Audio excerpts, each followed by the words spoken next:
നിനക്ക് കുക്ക് ചെയ്യാനൊക്കെ അറിയോ? പിന്നെ എനിക്ക് കുക്ക് ചെയ്യാനൊക്കെ അറിയാലോ. ഇതിൻ്റെ ABCD പോലും അറിയാതിരുന്ന സമയത്ത് ഞാൻ എൻ്റെ ഫ്രണ്ട്സിനോട് പറഞ്ഞ കണ്ടങ്ങളിൽ ഒന്ന്. അപ്പോൾ നമ്മൾ ഇന്ന് പഠിക്കാൻ പോകുന്ന പുതിയ അധ്യായം ബീഫ് കറി. കുക്കറിലേക്ക് ബീഫ് ഇടുന്ന രംഗമാണ് കേട്ടോ ഈ കാണുന്നത്. യൂട്യൂബിലുകൊണ്ട് മാത്രം ജീവിച്ചു പോകുന്നത് ഞാൻ. സവാള ഇടുന്ന വീഡിയോ എടുക്കാനായിട്ട് മറന്നുപോയി. ഈ യൂട്യൂബറിൻ്റെ ഒരു കാര്യം. അതിനുശേഷം നമ്മൾ പച്ചമുളക്, വെളുത്തുള്ളി, ഇഞ്ചി, കറിവേപ്പിലൊക്കെ കൂടിയാണ് കുക്കറിലേക്ക് തട്ടുന്നത്.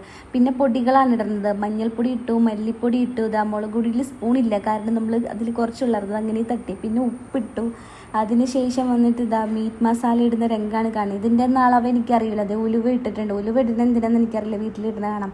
പിന്നെ ഓയിൽ ഒഴിച്ചു. പിന്നെ കൈ കൊണ്ട് ഇങ്ങനെ ഇട്ട് മറക്കലാണ് കാണുന്നത്. എൻ്റെ പൊന്നും, ഇതിന് ശേഷം കയ്യിനൊരു പുകച്ചിലുണ്ടായിരുന്നു. പരലോകം കണ്ടു. അതിനുശേഷം കുക്കർ അടയ്ക്കുന്ന രംഗാണ്. കയ്യിൽ ഫോൺ ഇരിക്കുന്ന കാരണം കൊണ്ട് കുക്കർ അടയ്ക്കാനേ കാണിക്കാൻ പറ്റില്ല. പിന്നെ ചീറ്റണുണ്ടോ. അതിനുശേഷം കറി ആയിട്ടുണ്ടാവുന്നുണ്ട്. സെറ്റപ്പായിരുന്നു. ഞാൻ വെച്ചോണ്ട് പറയില്ല. എന്നാലും ഞാൻ എന്നെ പ്രോത്സാഹിപ്പിക്കും. ഇനി ഞാൻ ഉയരങ്ങളിലെത്താനുണ്ട് കുക്കിങ്ങിലൂടെ. അപ്പം അത്രയ്ക്കുള്ളൂ. Okay, by.